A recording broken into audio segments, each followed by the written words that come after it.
Welcome to the Marshall Pruitt Podcast and our Day at Le Mans series brought to you by Cooper Tires, the Justice Brothers, and Geneta Cars.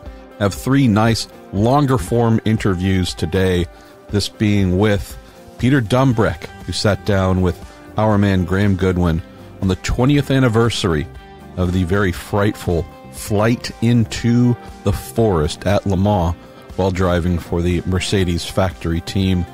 Then follow with an interview done by DailySportsCar.com's Stephen Kilbey, who speaks with Risi Competizione race engineer Rick Mayer, one of the constant voices of insight regarding engineering in sports car racing. And then we close with an interview done by Graham with Cyrille Taesch Wallen, the man in charge of the Asian Le Mans series, which is only going from strength to strength.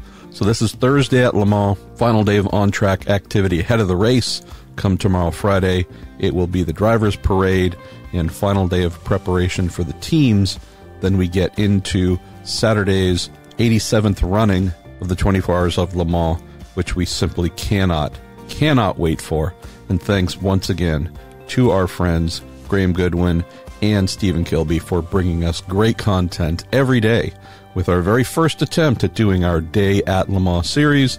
And based on the reaction we've had, it's clear this is going to become an annual staple. So let's get going with Peter Dumbreck, followed by Rick Mayer, and closing with Cyrille Taesch Wallen, all brought to you by Cooper Tires, the Justice Brothers, and Geneta Cars, who will be announcing and launching a brand new prototype tomorrow on Friday, which our man Graham will certainly be on top of in tomorrow's edition. Thursday at Le Mans 24 Hours 2019, and with the final qualifying sessions this evening to determine the grid for the 87th running of this fantastic race. Take the time with the next guest for the Day at Le Mans to look back 20 years to this great race from 1999. And before we get to the moment in that race, which for many people certainly pictorially defines his race that year, we're going to go back and talk about just the astonishing grid that was assembled in 1999. Peter Dumbreck is with me.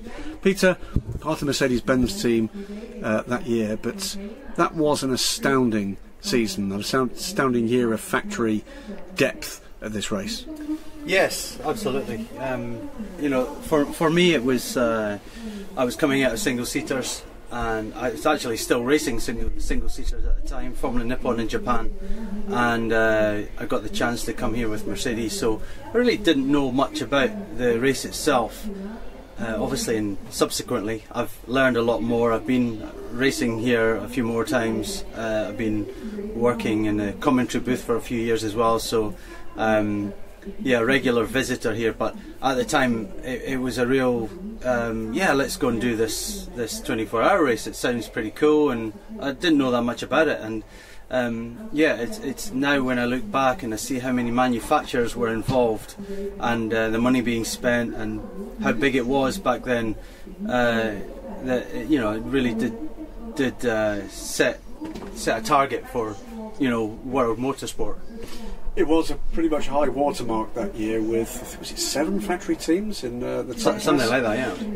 And it started out, the race meeting started out in dramatic fashion. We lost a factory car very early on with Eric van der Poel shunting one of the brand new Nissans. But your race defined, of course, by let's start with what it looked like. Fantastic, gorgeous Mercedes CLR. Very much an evolution, but in revolutionary fashion, from the all-conquering CLK GTRs and LMs. Yeah. But this, I don't know how you describe it, ultra-streamlined profile of that car. We've not seen anything like it before or since here at the Le Mans 24 Hours. It will go down in memory for very different reasons. But before we get into that part of it, tell us a little bit about that programme and your involvement in it. I got the chance. I think that the GT1 World Championship had ceased to exist at the end of 1998, and so Mercedes were looking for something to do.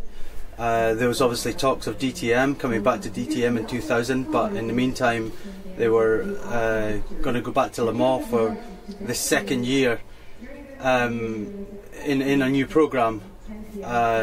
and obviously they were going to go back with 3 cars and were looking for drivers.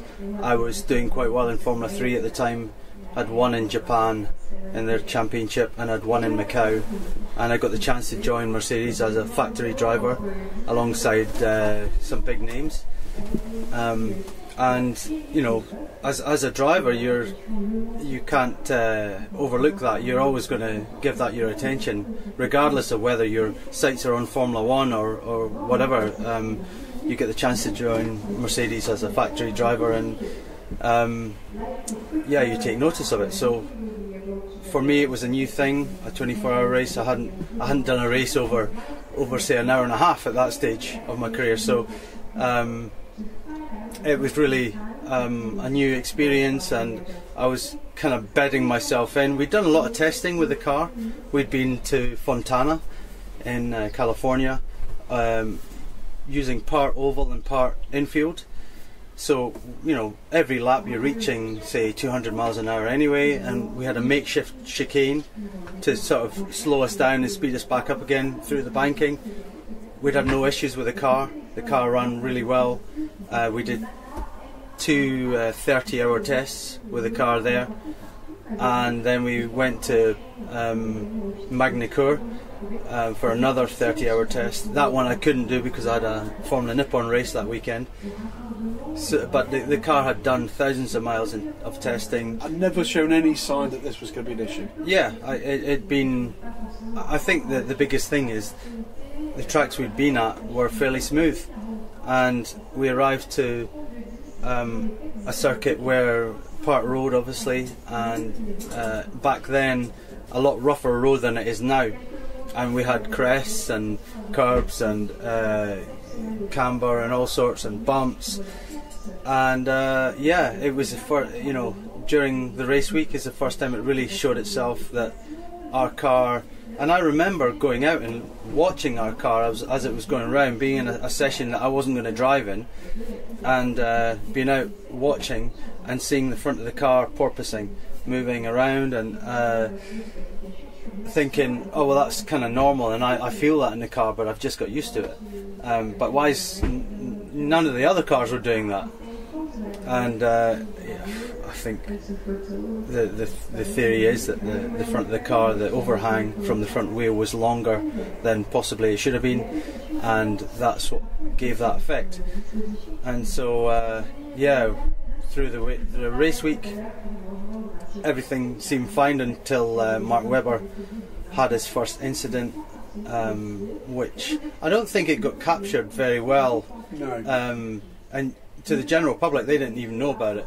We all knew as a team that he'd been over, but because it wasn't caught on camera and it wasn't caught on video, then it didn't happen. So it was. Well, I can tell you, I was there as a fan that year. I think my last year as a fan at Le Mans. No clue at that point. No clue. It started to eke out a little bit later that something had gone awry. But you're absolutely right.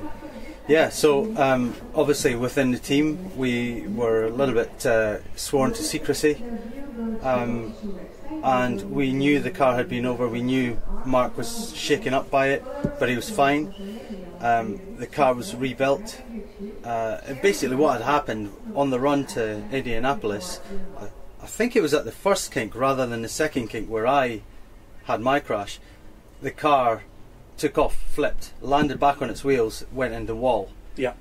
And I have seen pictures of the car sitting up against the wall, all battered, but there's no indication that it's been over, you know, done a back flip. So he got lucky there, and it landed on its wheels, and you know, broke up on impact a bit, but all in all, he got out of it. So the car got rebuilt. They sent him out the next day, or maybe two days later. But with some tweaks to the car. Yeah, with some tweaks, a little bit more extra downforce on the front, some canards to try to keep the front down.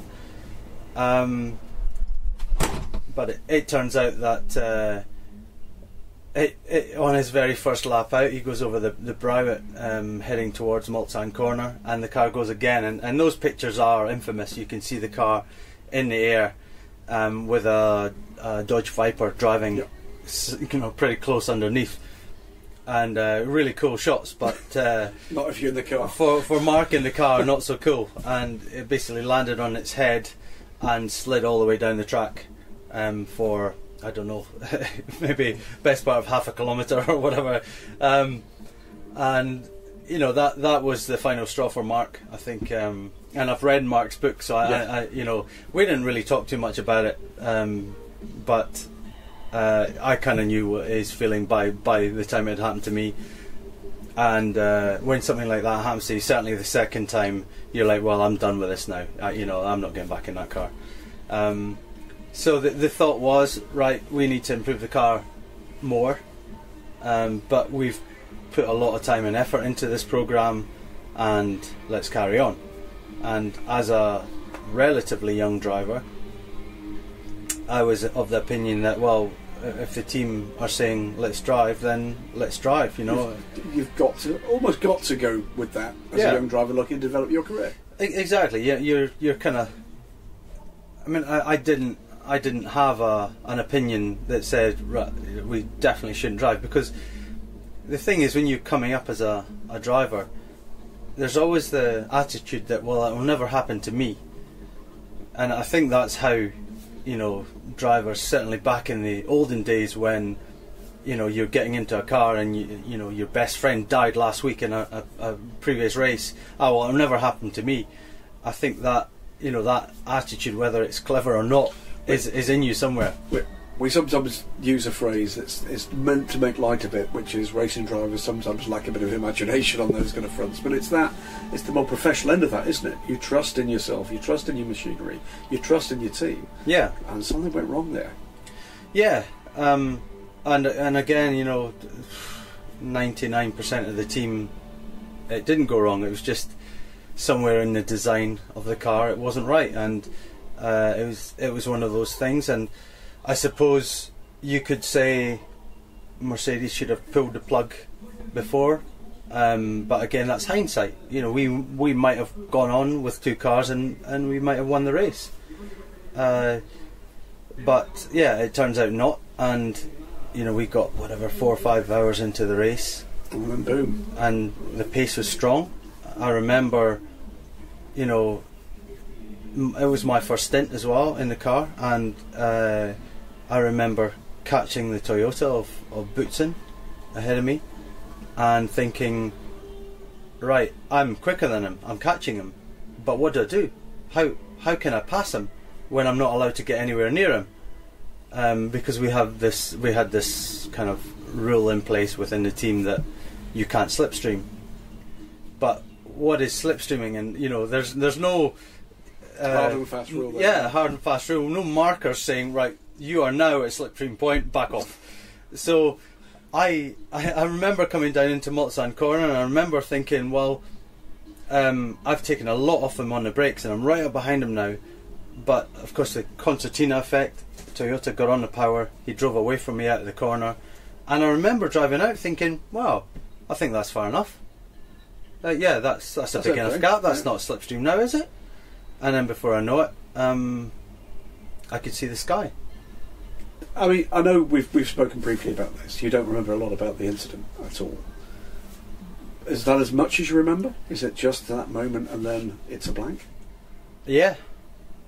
Yeah. And then we see I hate using the word, but the images, the TV coverage that literally everybody that follows this great race will remember, of the car just blown through the air like a leaf. Yeah, so none of that, and I've been in big shunts since then.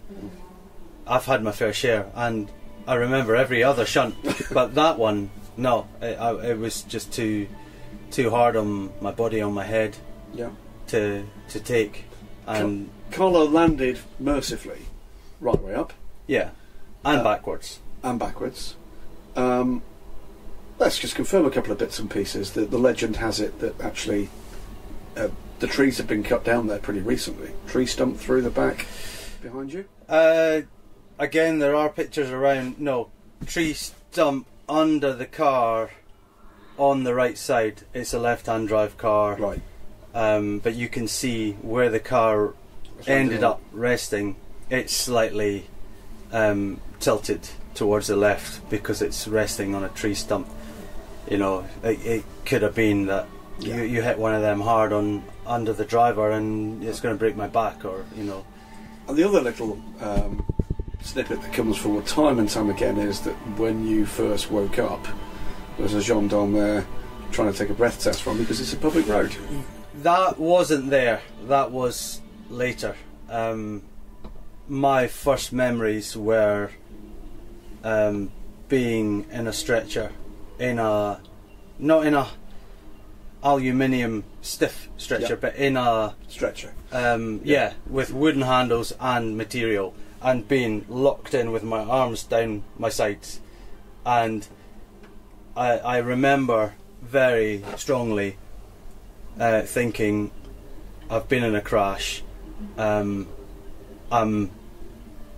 worried that I'm hurt. Yeah. And I want to be able to move my arms and legs and just check. Yeah. And I remember kicking my legs around and moving my feet and my arms, and they said, stay still, because they were worried about my spinal column or whatever.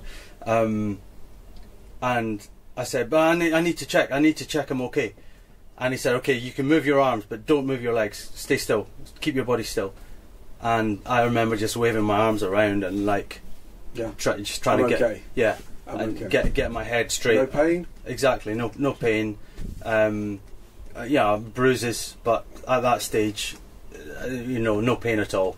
I mean, amazing. I mean, you're still active in motorsport. We'll be seeing you again in a week or so's time in another 24-hour race. But I mean, it's amazing on that front. The intervention techniques, the equipment, the technology that's now available to protect guys in a position like you found yourself, absolutely innocent victim of an accident.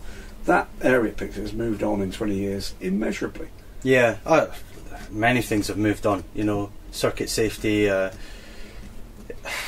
design of the cars themselves. If you remember, they designed the P1 cars not to be able to flip over, no flat bottom, that kind of thing. Air being able to get through the bodywork. I suppose one of the big things, if I think back and I think, imagine someone had a crash like that now. Yeah. And as I said, I've had subsequent shunts that weren't anywhere near as big as that. But I've sat in a scanner for an hour and a half, being scanned up and down my body to make sure I'm okay. And I basically got to the medical centre. They had a bit of a look at me. Dr. Schmidt from Mercedes was there. I remember him being there, and he's quite easygoing anyway. He's like, "Yeah, Peter, you're okay. Come on, let's go." And he just pulled me up, and off I went. And no scans, no nothing. Wow. And and nowadays he'd be worried about concussion and all of that, but I was fine. Talk a little bit more about 99 in a moment, but it does strike me in that little bit of conversation. There's a huge amount of opinion about the way in which the cars nowadays look because of the way in which things have changed to prevent that kind of accident, reducing that pressure underneath the car. Then we've got the shark fins, and they polarise opinion as well. You've been in an accident like that. Actually, your opinion matters more than any of those opinions. What's your view of the changes that have been made to prevent, or rather to, what's the right word I'm looking for here, to raise the speed at which an accident like that is possible? Well, I would say nothing stands still. Nothing in life stands still. And you go back to what Jackie Stewart did for the Grand Prix days back in the 70s, and maybe there was resistance to begin with, but all walks of life, everything moves forward, and technology brings it forward, and I think it's relevant that we've had changes made. We continue to have changes made, more safety. Look at the halo on the Formula 1 car, which just 10-15 years ago would have been laughed out of here, but yet it's here. And And in the beginning, there was a lot of resistance, but now it's accepted, and it's, you know. Let's make this an argument that without Jackie Stewart, we couldn't have this conversation. That could have been a wholly different story. Yeah. And it is simply people stepping up and making a difference. And, you know, drivers like you that will go out there and do these things, and these tracks are, you know, this is a dangerous place. This is not a regular Class 1 circuit, is it? Absolutely. And they've done what they can do to make it safe, but it's always going to claim its victims, whether they're heavy shunts and someone's, you know, a bit shaken or hurt, or, I mean, you look at Tracy Crone just yesterday. Big shunt. Yeah, and it's not nice, but the safety's there, the cars are safer, the tracks are safer. It limits the chances of getting seriously hurt. You've been part of the TV commentary team here for a few years now. You've watched, since the last time we lost Alan Simonson in 2013, you've watched those safety changes coming in over half a decade. Have they got it right? Has it ruined this great race? Has it ruined this track, from your perspective? That's a difficult one, because, yeah, as you say, there have been changes, and I was up at the Porsche curves yesterday, and I was remembering what it was like before, and the challenge that it presented to you. And it's still a challenge now, but it's a challenge where, like modern Grand Prix circuits, if you get it wrong, you have the option of going straight, or you know, you've got a split second longer to get it together and get round the corner. The consequence is less. Yeah, and yeah, it's a real difficult one. That I don't have an answer for that.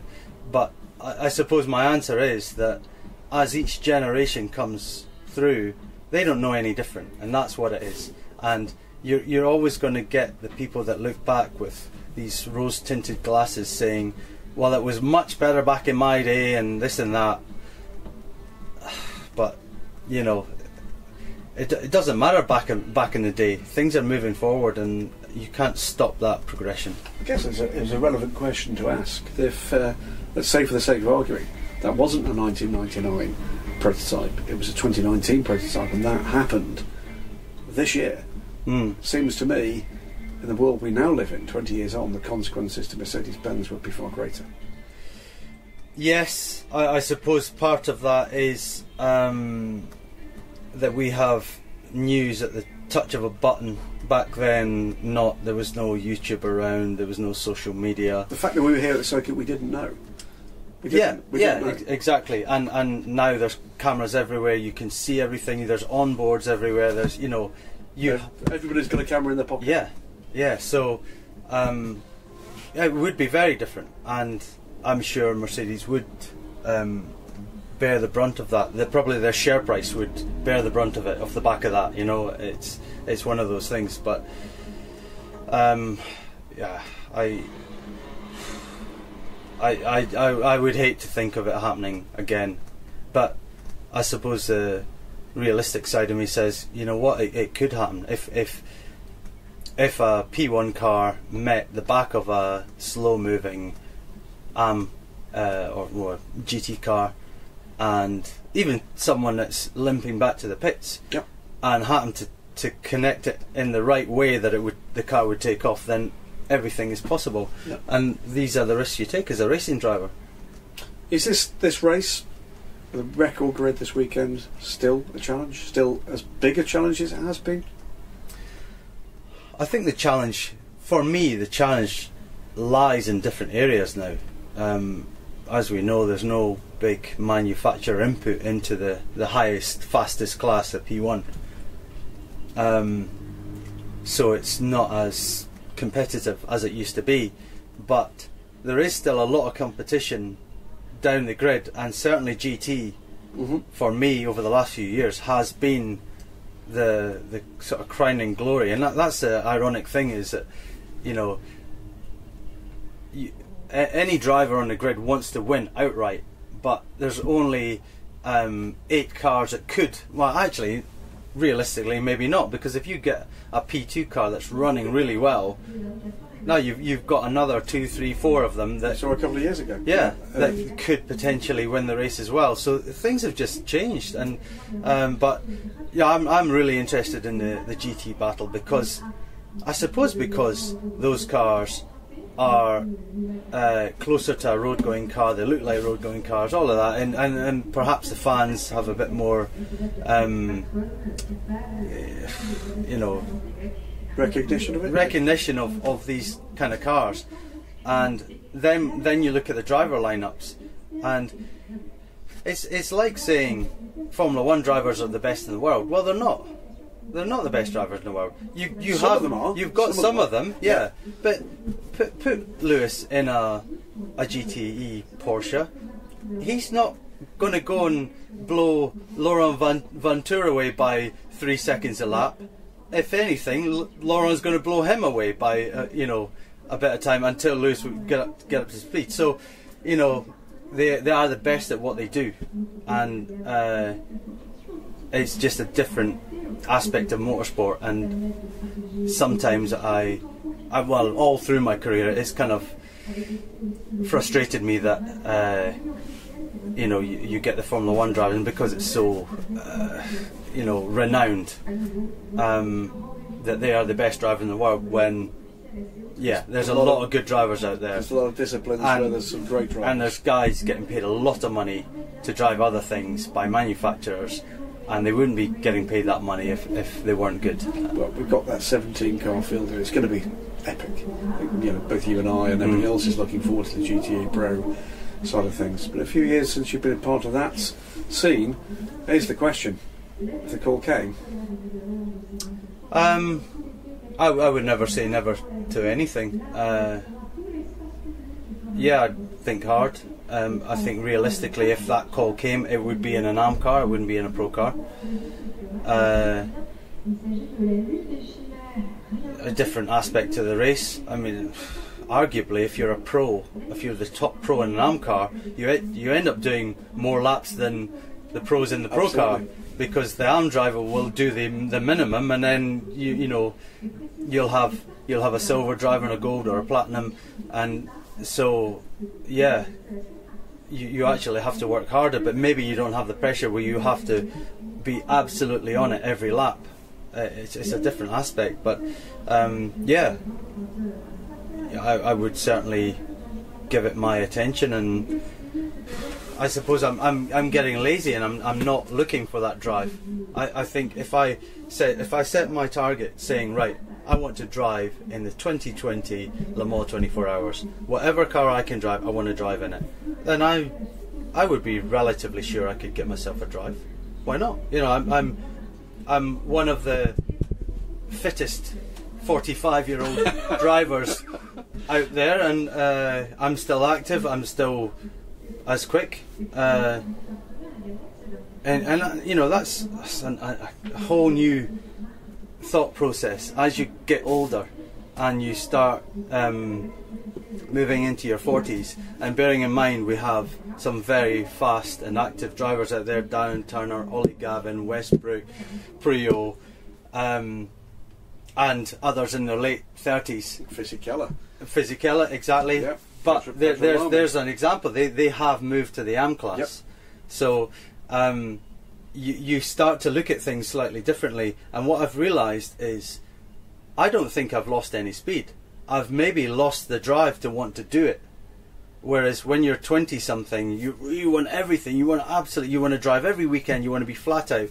Now I quite like being at home with the kids. I quite like riding my bike. I like playing golf. I like doing other things. I've had a 20-something year career, and I don't mind not driving every weekend. And I'm very lucky with Falcon Tires that I have a great program at Nürburgring at a very different type of 24-hour race, but equally as challenging as the Le Mans 24 Hours. So it's a different thing, and I like my program there, and I like to come to Le Mans almost as a spectator with a bit of a job to do in commentary, and to take it all in and not have the stress, because of course next week I am in I will have the stress of the 24 hours, and who knows what the weather's going to do and what's going to, everything, how our probably. BOP is going to be, and we've got 160 cars on track. You know, it's a completely different atmosphere at Nürburgring. So yeah, it's something I'm very used to because I'm on my 15th of one of them. We'll catch up at that race because I'll be joining you on the road to the Nürburgring. For now, thanks for looking back at what must be. It's obviously one of the questions you're often asked about the 1999 race, but thanks for sharing the thoughts with us. I'm going to enjoy spending some time on the TV booth with you while we describe this great race this time around for that 87th running of the Le Mans 24 Hours. For now, Peter Dumbreck, thank you very much. Thank you. I've got Rick Mayer with me. He's the chief race engineer for Risi Competizione, the only privateer team racing in the huge manufacturer-led GT Pro class. Before we dive into the nitty-gritty of the track action that we've seen already from yesterday, tell me what's the general mood in the team? You obviously come here as the privateers up against the sort of Goliaths that we've got. How do you like your chances? I think we have a chance. It's really hard to say how things will work out. We're really kind of we want to make sure that we're competitive within the Ferrari world currently, because we can't control the BOP that others have or how that works with us. But just want to make sure we have the best car we can get. We want to make sure that all three drivers are comfortable and happy and at the same speed, which is hopefully very fast, and put some finishing touches on the car to make sure we have a good car to do double stints in the race, because it's double stints that it takes to make it work. Before the track action started, we spoke about the test day back during scrutineering, and you were talking about the fact that you didn't get enough running, or certainly as much as you'd liked during the test day. So surely there's a massive positive to last night having some proper dry running now to get your three drivers, two of which don't have any GT experience before this event, through and doing their laps. It was good to get some dry running. The weather was a bit hit or miss yesterday. Unfortunately, the 4-hour session didn't yield that many dry laps, and then with the slow zones, full course yellows as such, that those laps are somewhat negated as far as learning anything or getting the driver's lap time, so that wasn't ideal. Fortunately, the weather for Thursday and Saturday and Sunday is supposed to be about like it is today, kind of overcast, partly cloudy and dry, so we're hoping to get a good run tonight and kind of finalize the setup and make any tweaks we need to make and warm up and have a good race. Like I said, we're kind of on the back foot a bit because we lost so much time in the practice. You know, we lost 4 hours just with the late drivers meeting and the drivers coming in late from other events. That hurt us a bit too. You were telling me that you're confident in the driver crew you've got here. You've got Peter Durrani, who raced here with AF Corsa last year, so he's got a bit of experience with the 488. You've got Ollie Jarviston, Jules Gounon, must get it right, Jules Gounon, who are new to GT racing. Are they all up to speed at this point, do you think? I think so. Ali and Peppo put some really good laps in last night. Both of them had some traffic in their quick laps. We didn't really do a specific low fuel new tire run specifically. We just kind of put tires on with the fuel we had in the car to get something on the board just in case today was a problem. So we really haven't done a proper qualifying effort. Jewel didn't get as much running as he really needed yesterday. He kind of got shorted a bit. We'll give him more running today. I think it's just a matter of enough time on the car to get the comfort level. I mean, it's almost a 4-minute lap, so you don't get to see a particular corner more than every 4 minutes. So he'll be there. I'm sure he'll be fine. And the car is a brand new chassis, and you're telling me about that there are always going to be teething problems and little niggles that you get with a brand new car. How's that performing now that we've gone through the test day and the first day of on-track action here during race? A couple more little oddities with the car kind of set us back slightly yesterday. We recovered from them. We're okay there. The big deal was the test that we lost at time, so we're trying to play catch up. But we also have a good group with Ferrari, Michelotto, and AF Corsa. So we pretty much share everything we have, and we share the pros and cons of different things that each of us have tested. So it's more of a 3-car team than 3 1-car teams or a 2-car team and a 1-car team. So that helps quite a bit. So we have information to rely on. If we were completely by ourselves with the amount of time we lost it'd be more difficult to catch up because there'd be a lot more variables that we'd have to satisfy. But obviously, once we get to the race, it's going to be you up against the rest. Then, of course, I'm sure it won't be helping you quite as much once the flag drops on Saturday. So, being the only one-car team in the field, what's going to be the key to strategy matching up against these 2 and 4-car efforts that you've got in Pro? Yeah, I'm not sure once you start the race, there's going to be a big advantage for a multi-car team, particularly at Le Mans, because there aren't going to be a lot of strategy choices where you may split a strategy based on 2 cars, one trying something and the other car trying something else to see what works. Doesn't happen at Le Mans very often in that regard, so I think that won't be a big deal. Having the 3 Ferraris will be good because if somebody has an issue with a tire or a part of the car having issues or potentially failing something, all that information gets distributed. So if there's something on the engine or a control unit or something that has an issue, it'll be known to everybody, and we'll get that information, so it'll be helpful. After our conversation the other day, because I know you're one of the best people in the paddock at explaining things, be it technical or strategy or rules. One of the great things I think for you to be able to tell the listeners to the Marshall Pruitt Day at Le Mans podcast is about the slight changes we got this year in pit stop regulations for GT Pro and the way they're going to officiate the race in terms of full course yellow safety cars. Tell them about the changes this year. Well, the big difference last year in the Pro class, the fuel fill time was controlled. It was 35 seconds with the probe engaged in the car, and that was fairly closely regulated because they wanted to make the pit stop times the same. So your fuel capacity didn't really matter. They also mandated you to 14 laps in a stint last year. This year they've changed it a bit. For the test, they took the fuel consumption of all the cars and allotted in major capacity 14 laps plus 3 liters to try to make that more equivalent. And then the rule now is it's very similar to IMSA, where you have to be able to, the rule is you have to fill the car from empty on the ground in 35 seconds minimum time, similar to how IMSA does it. And that's their fuel fill audit.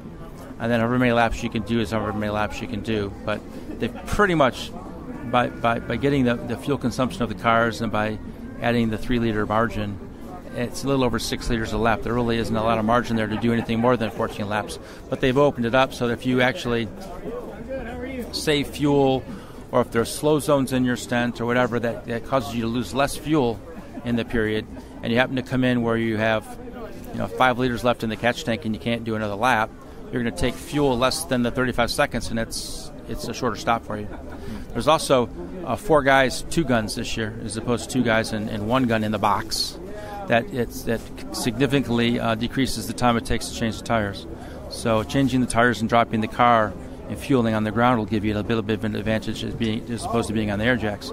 The race directors, you kind of learned from last year where they had some problems with the slow zones and the safety cars, where they hindered some cars and helped some cars, because with the 3 safety cars here, you can lose or gain a third of a lap just by the mere fact that you happen to be in front of a different pace car than your competition. So this year they've have the option of doing a full course yellow, which is basically a virtual safety car. So you run around at 80K, and they close the pits when they do that. They close the pits as soon as they announce they're going to do it. But once they say that, they give you a countdown, like a 20-second countdown to full course yellow. Then they do the same thing when they go green. They'll give you a countdown to when the track goes back green. That basically freezes the field, should freeze the field in the positions that they are, to make it a bit more fair. Because when they do the slow zones, there's 9 of them, and you could lose 30 seconds or a minute in a slow zone. If everybody goes through the slow zone the same amount of times, then okay, everything's even in the world. But that's not what they do. They call the slow zone when they have an issue that they have to repair, and they remove the slow zone when the issue is repaired. And that's not necessarily coincident with how many times each car has gone through the slow zone. So you could gain or lose 30 seconds or a minute based on how many times you've actually gone through that slow zone. And there's some pretty long ones, from like Mulsanne to Indianapolis is a very long one, and from Tet Rouge to the first chicane and the first chicane down to Mulsanne's a long slow zone as well. So you can lose quite a bit of time. If you can imagine doing 80K as opposed to triple the average, it's a huge loss. So hopefully that'll help. They did the full course yellow quite a bit in the practices. I've been told the marshals feel very comfortable working on the cars or extricating cars from the track and working on the track at 80K when the cars are going around. It's quite happy for them. When they do it with the safety car, then they end up with issues that between the safety cars, there's just gaggle of cars that are going around that aren't necessarily at a slow speed. They're going the speed of the safety car. So that makes sense. I think it's a better method from making it even. Unlike IMSA, if you have issues here in the pits, in the garage, accidents, whatever, that put you down time or a lap, you can't gain that back here. It's very difficult. There's not wave buys. There's not one safety car where you bunch up, people pit, and you get your laps back. It doesn't work that way here. The consistency is way more important here. So I think that the race will evolve a bit differently. Obviously, having 17 pro cars in GT is pretty novel. And I think the field, I don't think we've ever seen a stronger field than this with so many factory entries. So what everybody really has for the race, you just don't know. I just hope the ACO gets it right with all their analysis that they've done, from last year. I know certainly from looking at the BOP table and from what I'm hearing from people who have spoken to the guys at Aston that they can run a slight version of the car called AeroKit B, which I'm guessing is a way of helping the ACO balance these cars specifically for this race. It's like an aerodynamic configuration they can only use for this race. Yep. Is that only for Aston Martin, or are you all running different configurations? Everybody runs a different. Everyone does different. Because at Le Mans you run normally we'd run 8 or 10 degree positive wing angle in the sprint races. In here we can run -6. Significantly different. If you don't find a way to reduce front downforce to balance the rear downforce, the only other option you have is raising the front or taking rake out of the car, putting nose up brake to balance the car aerodynamically, and that'd be ludicrous for that much wing. So the aero kits here are pretty essential if they want to keep the speeds up. Otherwise, everybody'd have to run just a lot of wing or do something really silly with the car. So they've done that. It's the same spec the cars have run since the 488s kind of came out. There's splitter infills and there's a minimum wing angle. And they do that to try to make it fair for everyone, and it seems to be reasonably good. I don't think we'd want to go much more than -6 in the wing anyway, because you'd lose too much downforce. So I think that's reasonably good. But everybody has a very similar kit. Final question: from what we've seen so far, it would appear that the BOP and GT Pro is pretty close, and it looks like it's not quite as one-sided as we've seen in the past. Do you think what we've seen so far is representative of what we may see in the race, or do you think there's so much more to come that it's a bit of an unknown at this point? Both, but I think it's a bit of an unknown. It's hard to say who's, because unlike IMSA, the ACO can and have made BOP changes right up to the race, right up till Saturday morning. So I don't think anybody wants to go out there and annihilate anybody. If somebody does a lap time, if you could go 2 seconds quicker, you wouldn't. We can't. I mean, we have what we have. So I think there could be some games going on. I'm sure people are holding back a bit. Also, you got to remember, qualifying, it's a bit of a different animal. You can, to go quickly in qualifying, it's a single lap. So you're going to have low fuel new tires, and you're going to go to the extents of the track limits that are allowed, and maybe possibly more if you don't get caught. You're going to really hammer the curbs to straight line a lot of areas. Fort Chicane's a pretty big example of that. In doing that, you add a lot of risk. You can hurt the car or put the car off. There's lots of that could happen. And I think that it's the teams that go really fast in qualifying, or the drivers, aren't necessarily the drivers or the cars that go that fast in the race because of the added risk to driving with that much risk. So we'll see. Like I say, a lot of that depends on how much risk the drivers want to take and how much risk the teams and the owners are willing to accept as far as potential damage. Because when you start driving that far on the edge, you could go over the edge. Perfect. Thanks so much for your time, Rick, and I hope you have a fantastic end to your week. Thank you, sir. Appreciate that. Thursday at Le Mans, and brighter skies greet the great circuit ahead of more track action for the main race this evening. We've already had the Road to Le Mans cars and the Ferrari Challenge cars out this morning. Rather less mixed conditions predicted for running. And it's a frantic day of meetings and running around this paddock for comment ahead of some exciting announcements tomorrow for the annual press conference. But taking some quiet time out with a very familiar face to me, the Managing Director of Asian LMEM, Cyrille Taesch, the man in charge of the Asian Le Mans Series. A relatively new step on the ACO ladder, but one that's been growing in popularity. And from everything we've been hearing, Cyrille, leading up to this week and actually through this week, it looks like the series looks to be in rude health. Hi, good afternoon, Graham. It's everybody seems to be very happy with what we have achieved last season. A very quick season indeed. We can talk about that later, but we would love to see the series grow in terms of number of events. But feedback which we have so far, it's looking very, very promising for the coming season. Of course, we have added some changes in the calendar, keeping the 4-event format, but having that semi-night race in Sepang, going to Australia, is probably something which has contributed a lot to increase even bigger and better the appeal for the 2019-2020 Asian Le Mans Series season. You know that during the test day 2 weeks ago, we have already announced that we have reached a number of entries which is bigger than what we had last year at the end of June, which is very promising. And that before the meetings that inevitably happen here at Le Mans with a number of those teams. Yeah, correct. 2 weeks before we meet all the family here gathered in Le Mans for the greatest endurance race in the world. So it looks very promising. We are working very hard, and most of the key Asian Le Mans staff has made the trip. Colin Ong from Singapore, the event manager, Matthijs Ointing, the sporting coordinator, living now in Portugal, is a Dutch guy. The CMO is here to discover the medical centre of Le Mans, and Mazran from Malaysia, one of the timekeeper, Jane Rowe from Australia, living in the UK, and it's a very international team. They are all here to work with the teams, with the ACO sporting department, discovering the size of the biggest event in the world, and we are very close to the team in the support paddock for Road to Le Mans, and all the competitors from Asia that have been awarded an invitation to Le Mans. So altogether, it's a very interesting and very important week for us, because we are hearing that newcomers, either in GT and LMP from Europe and Asia, will join the series for the 2019-2020 season, which is very, very exciting. And yes, again, the sign of another step that we have reached after what we achieved last season. So it's always work in progress.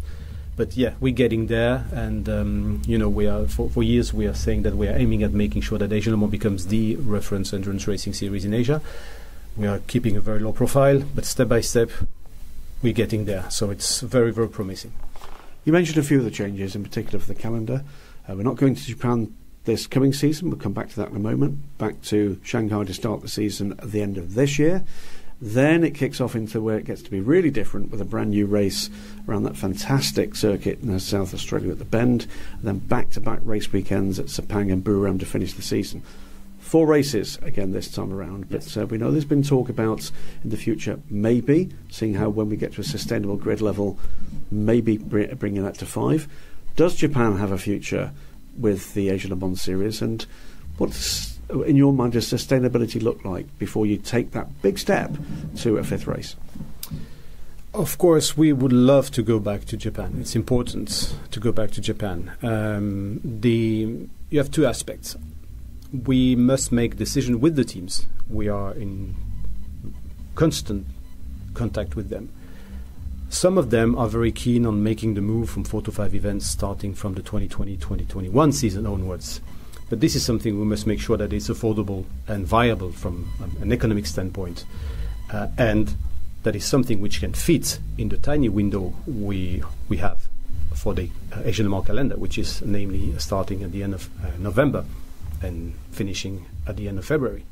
And to do that, you must do 2 events back to back. Hence the reason why, for the first year, we're going to experiment this back-to-back Sepang and Buriram events in just 2 weeks, because now there is a possibility that we generate, or the logistic company have, ATA carnet made for Asian teams which have no ATA carnet to go by the road. We do trucking from Sepang to Buram, which is not possible the other way around. You can't have ATA carnet created in Thailand to go by the road to Malaysia. So, backstage there are lots of things happening. People think that you just have to pick some dates on a calendar. But no, behind this, after having avoided the clash with Macau GP, Bathurst 12, Christmas, New Year, you have to give European teams the time to ship equipment, so air freight cars after Portimao, and then you must make sure that they have time to go back to Europe on time. After you picked all these boxes, you have to start dealing with all the rest, which is making sure that you can do tracking there, you can ship containers from venue A to venue B in that period of time, etc., etc. So it's quite challenging, always very funny and exciting and passionating, I would say. But going back to square one, the important thing for us is to make sure that if we succeed and if it's popular amongst the team to have 2 events in Southeast Asia in just 2 weeks, then this will allow us, should teams are capable to afford the costs of moving from 4 to 5 events, to have these 5 events organized in the same window of time. So we will see. We have already worked quite hard and deeply into 2 2020-2021 calendar options with some news that I just can't wait to be able to announce, because we work and we anticipate as much as we can to give teams visibility, clarity, and keep the momentum, keep attracting them. Because at the end of the day, you realize that for Asian teams, European teams, having the Asian Le Mans series in the winter is something which is not only potentially in the future one of the greatest series in Asia, it's something which complement a lot their other programs. And for some of them, it becomes a real business case, which makes perfect sense. And remember the conversation we had in Sepang in February, when some of the teams started to be worried about the fact that LMP3 cars wouldn't be able to be shipped on time to be upgraded with the new LMP3 kit, which is going to be run from 2020 onwards in both the Road to Le Mans, Michelin Le Mans Cup and ELMS. But now you realize that most of the team have ordered brand new cars, and now they are thinking about keeping their old cars in Asia, maybe even keep equipment or buy new set of equipment which will stay in Asia for the Asian Le Mans series, and possibly with the view to sell these current generation P3 cars to the Australian market with a view to the launch of the 2020 LMP3 Cup Australia. So we are contributing towards building not even that sporting platform, but something which makes business sense for them too, which is very important, because at the end of the day, motorsport is not cheap. It has a cost. Cost must be reasonable. We must make sure that we keep cost as low as possible, and offering that platform and the opportunity for European teams to sell their current gen P3 cars in Asia, one in China next year, but in Australia in the first place, is something which contributes towards their interest and their ability to order 2020 spec P3 cars rather than upgrading them with the new kit. So at the end of the day, after having seen some teams being a bit worried about how they could do it, they may find a way to save on cost by buying a new kit, leave their LMP3 car in Asia rather than having to air freight equipment back and forth. That's one change. The other big change is, for the very first time in Asia Le Mans Series, we're going to see the current generation of LMP2s in the top class. So at the moment, that means a shift of equipment for the class for the overall win. That, certainly in my trotting up and down this paddock and elsewhere, appears to have been extremely popular. There's a long list of LMP2 teams that appear to be considering either an LMP2 entry and or LMP2AM with the older cars, the Nissan and the Judd engine cars. I'm not going to ask you to name numbers, but I certainly think we're talking about P2 cars, to my mind, looking into double figures for the coming season. Not correct. Not quite clear how the split between overall and AM is yet going to work out. I think some of the teams are still working on that. But am I right? Are we looking at something very positive at the top end of this field? It is very positive. I would say 2/3, 1/3. 2/3 for Pro-Am, new, 2017 P2 spec cars, and 1/3 for the LMP AM trophy. This is how it looks like, considering the teams that have already entered both classes. and those who have expressed publicly an interest in entering. So I think that having made that move, which was not only to keep the promise to make the 2017 P2 cars eligible in Asia Le Mans, but also to keep the old generation car for the AM class, is something which was, to my opinion, for the coming season at least, the right thing to do when it comes to try to make the P2 field bigger, and which will, I guess, contribute towards the growth of the P2 attractiveness in the Asia region as well. And it might be the same in P3. We may see even more P3 than we had last year joining Asia Le Mans. So this is very rewarding after the hard work we have done the last 4 years building the series. So we can't disclose any names this weekend. We would have loved to, because they are big names, even amongst drivers.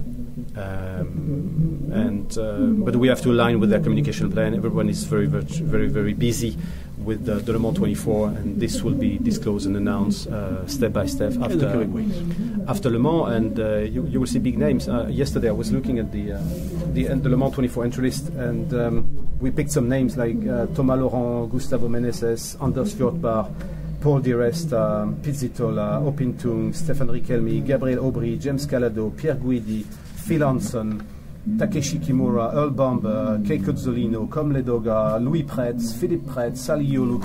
I've all done Asian Le Mans series. They've done Asian Le Mans series, and Thomas Laurent is a perfect example. You go from being a world karting champion to joining Asian Le Mans in P3. You missed the championship because you join at the second round onwards only, but look at what he achieved. Absolutely. And Phil Hansen, yesterday we were talking about Phil. Phil won the P3 class with Nigel Moore. He has been awarded the Rookie of the Year award 2 years ago, and he stepped up in P2 with Paul Di Resta, and now they are here in Le Mans again, and they are doing WEC. This is exactly what we are aiming at doing, in addition to building that strong Asians Le Mans series, which is also making sure that Asia Le Mans is a springboard for teams in Asia to step up the ladder and go to WEC and Le Mans 24. Clearwater is another very good example, and Eurasia as well. Absolutely. European teams certainly have said to this, I know it's a phrase you don't like, but they're using it, which is they see this as an opportunity to effectively have their winter series. But the beauty of this is not just that. This is also still the... No, it's a series. It's a growing and very... I told you didn't like it. but what it is as well... It's a very promising series. It's a baby series, which is growing every year, which is a winter series for Asian teams too. Exactly that point. You got ahead of me, because what I was about to say is... I read your mind, more and more you're getting an opportunity for the Asian teams as Asian drivers to measure themselves against the best that are coming from Europe. I was talking actually last season to Douglas Koo from Vibranisa Racing, who's here for the Road to Le Mans with his entire team. Great to see them here. And that's what he says. He says, yes, I can come out here, and I can come out here with a couple of aspirant teams from Malaysia and Singapore and the Philippines, but actually, if what I'm looking to do is to step up and to improve, I need to measure myself. I need to measure my team against what the best that Europe can actually bring, can offer. Nothing else can do that with LMP racing in Asia other than the Asia Le Mans series. Correct. And that, how is it going in terms of getting that? It's a lot more difficult a task, but getting those foots on the ladder for teams coming out of Asia into international motorsport through the Asia Le Mans series. It's hard work, but the P3 product is great for them to start. As a P3 rumbles by the window. And it has started in Australia, of course, because of the future LMP3 Cup Australia. We remember we did the Asian Mans Spring Cup on purpose to start launching LMP3, and then in the wake of the Spring Cup we had that LMP3 series in China. So it takes time. We know that. We're not going to give up anyway, but we see more and more Asian teams getting interested in making the step, joining the ASIO racing environment in LMP cars, and this is very important for us. And also to the more difficult sell has been GT. There's lots of competition in the Asian marketplace with national series, well-established national series, well-established regional series. Of course, SRO then bring in their products and bring a lot of the European teams over to service some Asian clients there. That's been a more difficult sell. Here's your 30 seconds, Cyrille. What's your pitch to GT teams from Europe and from Asia as to why they should come and play in the Asian Le Mans Series? Exactly what you said previously when it comes to LMP cars with Asian teams and coming here to compare themselves with the Europeans. I mean, there is room for endurance racing and sprint racing anyway in China and in Asia in particular. The competition is getting fierce and fierce, but we provide some... The Asian Le Mans Series is a platform which is completely different because if one day they go to WEC or even Le Mans, they will have to deal with the traffic with LMP2 and LMP1 car anyway. So, and we do endurance, we have a very, very good TV package and distribution. We have a very nice paddock, and for those really wanting to enter the big one day, for Asian teams, the Asian Le Mans is the perfect starting point. We can leave it for now. You've got a lot more meetings to come at this great race week. I know that your hospitality suite here is going to be dripping with people keen to get answers to some of the questions you've just answered for us, and thank you for that.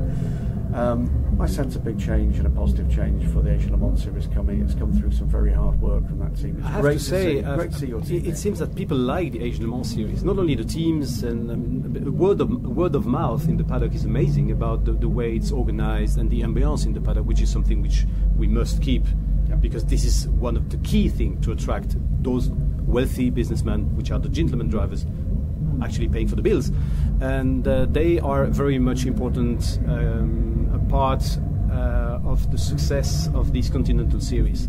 And the word of mouth is very good, and people likes what we do, and on the social media the engagement has been the same as the atmosphere in the paddock. On social media, people are very positive about the growth of the series, which is something which fuels us a lot. And we are a very remote, very international team of people dedicated and committed to make sure that Asian Le Mans becomes what we are aiming at doing with it, which is one of the biggest series in Asia. You know, the chairman of stewards is from the Philippines. Eduardo Freitas, the Le Mans 24 race director, is Portuguese. The media department is run by Jane Rowe from Australia. Jackie Warner doing social media during the events is from Australia. Colin Ong, the event manager, is from Singapore. The sporting coordinator is a Dutch guy living in Portugal. One of the timekeeper is Malaysian. The CMO is Malaysian. It's a surgeon in Kuala Lumpur. So it's a very, very international Asian team. It's the only Frenchman in the place is Cyrille Taesch, it seems. But that's where we joke. But it is fabulous to see so many of the team here at the moment. I bumped into a number of your team both at Scrutineering and the paddock yesterday. As I say, congratulations on progress so far. It's been a bit Thank of you a for having me, Graham. A bit of a buzz to be part of this last couple of years. Keep spreading the word. I sense we've got another exciting year to come. Good luck with your meetings to come, and I'm sure we'll talk again. Thank you.